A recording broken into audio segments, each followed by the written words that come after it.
ನಮಸ್ಕಾರ, first tube ನ ಮತ್ತೊಂದು ವಿಡಿಯೋಗೆ ಸ್ವಾಗತ.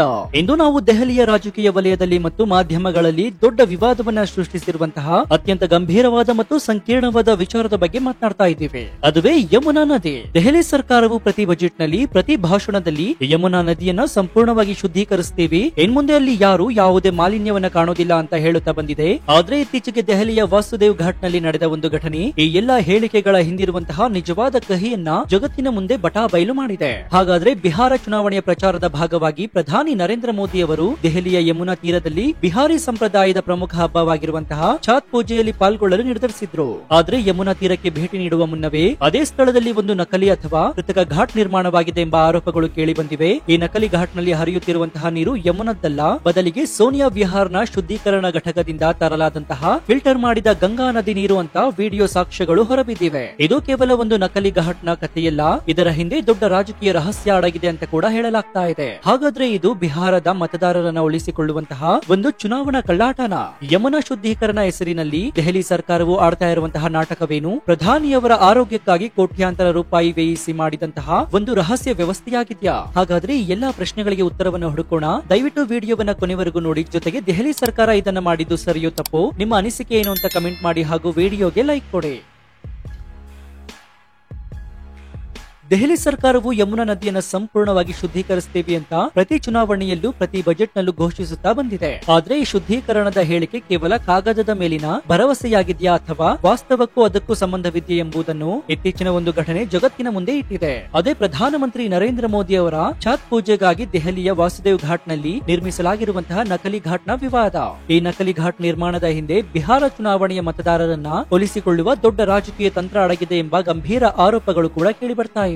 ಕಳೆದ 3 ದಶಕಗಳಿಂದ ಕೇಂದ್ರ ಮತ್ತು ದೆಹಲಿ ಸರ್ಕಾರಗಳು ಯಮುನಾ ನದಿಯ ಶುದ್ಧೀಕರಣಕ್ಕಾಗಿ ಸಾವಿರಾರು ಕೋಟಿ ರೂಪಾಯಿಗಳನ್ನು ಸುರಿತಾ ಇವೆ. ಪ್ರತಿ ವರ್ಷ ಬೇಸಿಗೆಯಲ್ಲಿ ಮತ್ತು ಛಾತ್ ಪೂಜೆಯ ಸಂದರ್ಭದಲ್ಲಿ ಯಮುನಾ ನದಿಯಲ್ಲಿ ವಿಷಕಾರಿ ನೀರು, ಕೈಗಾರಿಕಾ ತ್ಯಾಜ್ಯ ಮತ್ತು ಒಳಚರಂಡಿ ನೀರಿನಿಂದಾಗಿ ಬೃಹತ್ ಪ್ರಮಾಣದ ಬಿಳಿಯ ಫೋಮ್ ಅಂದ್ರೆ ನೊರೆಯಿಂದ ಕೂಡಿರುತ್ತೆ. ಈ ನೊರೆ ಅತ್ಯಂತ ವಿಷಕಾರಿ ರಾಸಾಯನಿಕಗಳನ್ನ ಹೊಂದಿರುತ್ತೆ. ದೆಹಲಿ ಸರ್ಕಾರವು ಕಳೆದ ಕೆಲವು ವರ್ಷಗಳಿಂದ ಯಮುನಾ ನದಿಯನ್ನ ಸಂಪೂರ್ಣವಾಗಿ ಶುದ್ಧೀಕರಿಸುತ್ತೇವೆ ಅಂತ ಪ್ರತಿಜ್ಞೆ ಮಾಡಿತ್ತು. ಆದ್ರೆ ವಾಸ್ತವವಾಗಿ ನದಿಯ ನೀರಿನ ಗುಣಮಟ್ಟ ಸುಧಾರಿಸಿಲ್ಲ. ಬಹುತೇಕ ಘಾಟ್ಗಳಲ್ಲಿ ನೀರಿನಲ್ಲಿ ವಿಷಕಾರಿ ರಾಸಾಯನಿಕಗಳು ಮತ್ತು ಬ್ಯಾಕ್ಟೀರಿಯಾಗಳ ಮಟ್ಟವು ಅಪಾಯಕಾರಿ ಸ್ಥಿತಿಯಲ್ಲಿವೆ. ಇಂತಹ ಪರಿಸ್ಥಿತಿಯಲ್ಲಿ ಬಿಜೆಪಿ ಸರ್ಕಾರವು ಮುಂಬರುವ ಬಿಹಾರ ಚುನಾವಣೆಯ ಮತದಾರರನ್ನ ಕೇಂದ್ರೀಕರಿಸಿ ಒಂದು ಮಹತ್ವದ ರಾಜಕೀಯ ಕಾರ್ಯಕ್ರಮಕ್ಕೆ ಯೋಜನೆಯನ್ನು ರೂಪಿಸಿತ್ತು. ದೆಹಲಿಯಲ್ಲಿ ಲಕ್ಷಾಂತರ ಸಂಖ್ಯೆಯಲ್ಲಿ ವಾಸ ಮಾಡ್ತಾ ಇರುವಂತಹ ಬಿಹಾರ ಮತ್ತು ಪೂರ್ವ ಉತ್ತರ ಪ್ರದೇಶದ ಜನರಿಗೆ ಛಾತ್ ಪೂಜೆಯು ಒಂದು ಅತಿ ಪವಿತ್ರ ಮತ್ತು ಪ್ರಮುಖ ಹಬ್ಬವಾಗಿದೆ. ಈ ಹಬ್ಬದ ಸಮಯದಲ್ಲಿ ನೀರಿನಲ್ಲಿ ನಿಂತು ಸೂರ್ಯನಿಗೆ ಅರ್ಘ್ಯ ಅರ್ಪಿಸುವುದು ಸಂಪ್ರದಾಯ.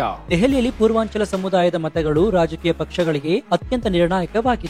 ಈ ಮತದಾರರನ್ನು ಒಲಿಸಿಕೊಳ್ಳಲು ಬಿಜೆಪಿ ಸರ್ಕಾರ ಮತ್ತು ಪ್ರಧಾನಿ ನರೇಂದ್ರ ಮೋದಿ ಅವರು ಸ್ವತಃ ದೆಹಲಿಯ ಯಮುನಾ ತೀರದಲ್ಲಿ ಛಾತ್ ಪೂಜೆಯಲ್ಲಿ ಭಾಗವಹಿಸಲು ನಿರ್ಧರಿಸಿದ್ರು. ಇದು ರಾಜಕೀಯವಾಗಿ ಒಂದು ಪ್ರಬಲ ಸಂದೇಶವನ್ನು ರವಾನಿಸುವ ತಂತ್ರವಾಗಿತ್ತು. ಆದ್ರೆ ಪ್ರಧಾನಿಯವರು ವಿಷಕಾರಿ ಯಮುನಾ ನದಿಯಲ್ಲಿ ನಿಂತು ಪೂಜೆ ಮಾಡಿದ್ರೆ ಅದು ಯಮುನಾ ಶುದ್ಧೀಕರಣದ ವೈಫಲ್ಯವನ್ನ ಜಗತ್ತಿಗೆ ತೋರಿಸಿದಂತಾಗುತ್ತೆ ಎಂಬಂತಹ ಭಯ ಸರ್ಕಾರಕ್ಕೆ ಇತ್ತು ಮತ್ತು ಪ್ರಧಾನಿಯವರ ಆರೋಗ್ಯ ಮತ್ತು ಸುರಕ್ಷತೆಯ ಪ್ರಶ್ನೆಯೂ ಕೂಡ ಇತ್ತು. ಈ ಎಲ್ಲಾ ಗೊಂದಲಗಳಿಗೆ ಉತ್ತರವಾಗಿ ದೆಹಲಿಯ ವಸುದೇವ್ ಘಾಟ್ ನಲ್ಲಿ ರಹಸ್ಯವಾಗಿ ಒಂದು ಕೃತಕ ವ್ಯವಸ್ಥೆಯನ್ನು ಮಾಡಲಾಗಿತ್ತು. ಪತ್ರಕರ್ತರು ಮತ್ತು ಸ್ಥಳೀಯರಿಂದ ಬಹಿರಂಗಗೊಂಡಂತಹ ವಿಡಿಯೋ ಸಾಕ್ಷ್ಯಗಳು ಮತ್ತು ದೃಶ್ಯಗಳ ಪ್ರಕಾರ ಪ್ರಧಾನಿ ಮೋದಿ ಪೂಜೆ ಮಾಡಬೇಕಿದ್ದಂತಹ ಸ್ಥಳದಲ್ಲಿ ಯಮುನಾ ನದಿಯ ಮುಖ್ಯ ಪ್ರವಾಹವನ್ನ ಮಣ್ಣಿನ ಗೋಡೆ ಅಥವಾ ಬ್ಯಾರಿಕೇಡ್ ಗಳನ್ನ ಹಾಕಿ ಸಂಪೂರ್ಣವಾಗಿ ಬೇರ್ಪಡಿಸಲಾಗಿತ್ತು. ಇದರರ್ಥ ಯಮುನಾ ನದಿಯ ಕೊಳಕು ನೀರು ಈ ಘಾಟ್ಗೆ ಪ್ರವೇಶಿಸುವುದನ್ನು ಸಂಪೂರ್ಣವಾಗಿ ತಡೆಯಲಾಯಿತು. ನಂತರ ಈ ಘಾಟ್ ನ ಒಳಗೆ ಒಂದು ಪ್ರತ್ಯೇಕ ನಕಲಿ ಪೂಜಾ ಘಾಟ್ ಅನ್ನ ನಿರ್ಮಿಸಲಾಯಿತು. ಇದೇ ಈಗ ವಿವಾಹದ ಮೂಲವಾಗಿದೆ. ಈ ನಕಲಿ ಘಾಟ್ ನಲ್ಲಿ ಯಮುನಾ ನದಿ ನೀರು ಇರಲ್ಲ, ಬದಲಾಗಿ ವಿಶ್ವಾಸಾರ್ಹ ಮೂಲಗಳು ಮತ್ತು ಮಾಧ್ಯಮಗಳ ವರದಿಯ ಪ್ರಕಾರ ಸೋನಿಯಾ ವಿಹಾರ್ ನಲ್ಲಿರುವಂತಹ ನೀರಿನ ಶುದ್ಧೀಕರಣ ಘಟಕದಿಂದ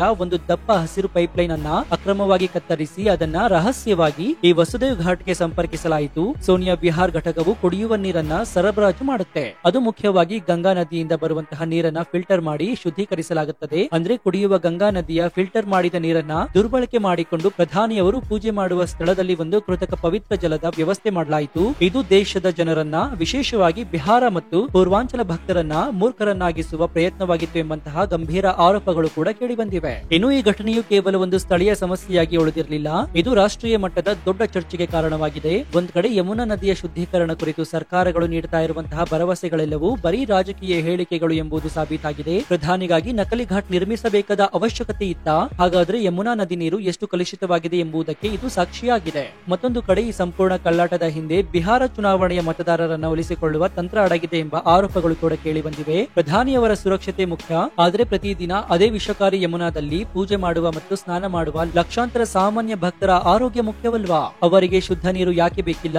ಅವರಿಗೆ ಅದೇ ಕೊಳಕು ಯಮುನಾದಲ್ಲಿ ಏಕೆ ಪೂಜೆ ಮಾಡಲು ಅವಕಾಶ ನೀಡಲಾಗ್ತಾ ಇದೆ ಎಂಬಂತಹ ಪ್ರಶ್ನೆಗಳು ಕೂಡ ಈಗ ಉದ್ಭವಿಸಿವೆ. ಆಪ್ ಮತ್ತು ದೆಹಲಿ ಸರ್ಕಾರದ ನಡುವೆ ಈ ಕುರಿತು ಆರೋಪ ಪ್ರತ್ಯಾರೋಪಗಳು ನಡೀತಾ ಇದ್ದರೂ ಕೂಡ ಈ ರಹಸ್ಯ ವ್ಯವಸ್ಥೆಯು ಭಾರತೀಯ ರಾಜಕೀಯ ನೈತಿಕ ಮತ್ತು ಪರಿಸರ ಪ್ರಜ್ಞೆಯ ಬಗ್ಗೆ ದೊಡ್ಡ ಪ್ರಶ್ನೆಗಳನ್ನು ಹುಟ್ಟುಹಾಕಿದೆ. ಕೋಟ್ಯಾಂತರ ರೂಪಾಯಿ ಖರ್ಚು ಮಾಡಿ ನದಿಯನ್ನ ಶುದ್ಧೀಕರಿಸುತ್ತೇವೆ ಅಂತ ಹೇಳಿಕೊಂಡಿರುವಂತಹ ಸರ್ಕಾರ ತನ್ನದೇ ಪ್ರಧಾನಿಗಾಗಿ ನಕಲಿ ವ್ಯವಸ್ಥೆ ಮಾಡಿದ್ದು ನಿಜಕ್ಕೂ ನಾಚಿಕೆಗೇಡಿನ ಸಂಗತಿ ಅಂತ ಕೂಡ ಹೇಳಲಾಗ್ತಾ ಇದೆ. ಇನ್ನು ಇದೇ ವೇಳೆ ಕೇಜ್ರಿವಾಲ್ ಸರ್ಕಾರ ಇಷ್ಟು ವರ್ಷಗಳ ಕಾಲ ಅಲ್ಲಿದ್ರೂ ಕೂಡ ಯಮುನಾ ನದಿಯನ್ನ ಸ್ವಚ್ಛ ಮಾಡುವಂತಹ ಕೆಲಸಕ್ಕೆ ಕೈ ಹಾಕಿರಲಿಲ್ಲ. ಆದ್ರೆ ಬಿಜೆಪಿ ಸರ್ಕಾರ ದೆಹಲಿಯಲ್ಲಿ ಬಂದ 8 ತಿಂಗಳಲ್ಲಿ ಯಮುನಾ ನದಿ ಶುದ್ಧವಾಗಿದೆ ಅಂತ ಬಿಜೆಪಿಗರು ಹೇಳ್ತಾ ಇದ್ದಾರೆ. ಆದ್ರೆ ಇದು ಎಷ್ಟು ಸರಿ ಎಂಬುದು ಈ ಒಂದು ಘಟನೆಯೇ ಸಾಕ್ಷಿಯಾಗಿ ನಿಂತಿದೆ. ಇನ್ನು ದೆಹಲಿಯ ವಸುದೇವ್ ಘಾಟ್ನ ಈ ನಕಲಿ ಘಾಟ್ ವಿವಾದ ಭಾರತದಲ್ಲಿ ಪರಿಸರ ಮತ್ತು ಧರ್ಮವನ್ನ ರಾಜಕೀಯ ಉದ್ದೇಶಗಳಿಗಾಗಿ ಹೇಗೆ ಬಳಸಿಕೊಳ್ಳಲಾಗುತ್ತೆ ಎಂಬುದನ್ನ ತೋರಿಸ್ತಾ ಇದೆ. ಯಮುನಾ ನದಿಯ ಶುದ್ಧೀಕರಣ ಕೇವಲ ಪ್ರಧಾನಿ ಅಥವಾ ವಿವಿಐಪಿಗಳಿಗೆ ಸೀಮಿತವಾಗಬಾರದು. ಅದು ಅಲ್ಲಿ ವಾಸಿಸುವ ಲಕ್ಷಾಂತರ ಜನಸಾಮಾನ್ಯರ ಮೂಲಭೂತ ಹಕ್ಕಾಗಿರಬೇಕು. ಗಂಗಾ ನದಿಯ ನೀರನ್ನ ಕೃತಕವಾಗಿ ತರುವ ಬದಲು ಯಮುನಾ ನದಿಯನ್ನ ಶಾಶ್ವತವಾಗಿ ಶುದ್ಧೀಕರಿಸುವ ಪ್ರಾಮಾಣಿಕ ಪ್ರಯತ್ನ ಸರ್ಕಾರಗಳಿಂದ ಆಗಬೇಕಿದೆ. ಇನ್ನು ಈ ಘಟನೆಯು ಕೇವಲ ಒಂದು ಸ್ಥಳೀಯ ಸಮಸ್ಯೆಯಾಗಿ ಉಳಿದಿರಲಿಲ್ಲ, ಇದು ರಾಷ್ಟ್ರೀಯ ಮಟ್ಟದ ದೊಡ್ಡ ಚರ್ಚೆಗೆ ಕಾರಣವಾಗಿದೆ. ಒಂದ್ ಕಡೆ ಯಮುನಾ ನದಿಯ ಶುದ್ಧೀಕರಣ ಕುರಿತು ಸರ್ಕಾರಗಳು ನೀಡುತ್ತಾ ಇರುವಂತಹ ಭರವಸೆಗಳೆಲ್ಲವೂ ಬರೀ ರಾಜಕೀಯ ಹೇಳಿಕೆಗಳು ಎಂಬುದು ಸಾಬೀತಾಗಿದೆ. ಪ್ರಧಾನಿಗಾಗಿ ನಕಲಿ ಘಾಟ್ ನಿರ್ಮಿಸಬೇಕಾದ ಅವಶ್ಯಕತೆ ಇತ್ತ?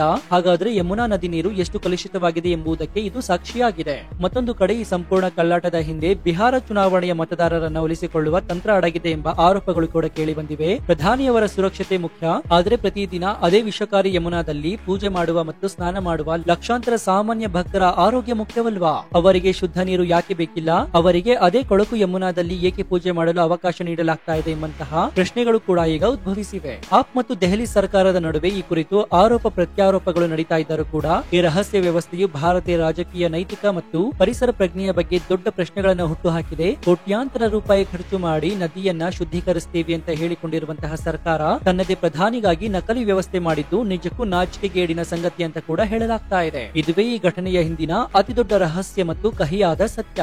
ಸೊ ಈ ಬಗ್ಗೆ ನಿಮ್ಮ ಅನಿಸಿಕೆ ಏನು ಅಂತ ಕಮೆಂಟ್ ಮಾಡಿ ಹಾಗೂ ವಿಡಿಯೋಗೆ ಲೈಕ್ ಕೊಡಿ. ಜೊತೆಗೆ ನೀವಿನ್ನೂ ನಮ್ಮ ಚಾನೆಲ್ ಅನ್ನ ಸಬ್ಸ್ಕ್ರೈಬ್ ಮಾಡ್ಕೊಂಡಿಲ್ಲ ಅಂದ್ರೆ ಈ ಕೂಡಲೇ ಸಬ್ಸ್ಕ್ರೈಬ್ ಮಾಡ್ಕೊಂಡು ಪಕ್ಕದಲ್ಲಿರುವಂತಹ ಬೆಲ್ ಐಕಾನ್ ಅನ್ನು ಪ್ರೆಸ್ ಮಾಡಿ. ಇದರಿಂದ ನಾವು ಹಾಕುವ ಹೊಸ ವಿಡಿಯೋಗಳ ನೋಟಿಫಿಕೇಶನ್ ಮೊದಲು ನಿಮಗೆ ಸಿಗುತ್ತೆ. ಮತ್ತೊಂದು ವಿಶ್ಲೇಷಣಾತ್ಮಕ ವಿಡಿಯೋದೊಂದಿಗೆ ಶೀಘ್ರದಲ್ಲೇ ನಿಮ್ಮ ಮುಂದೆ ಬರ್ತೀವಿ. ಅಲ್ಲಿಯವರೆಗೂ ನೋಡ್ತಾ ಇರಿ ಫಸ್ಟ್ ಟ್ಯೂಬ್ ಕನ್ನಡ. ಧನ್ಯವಾದ.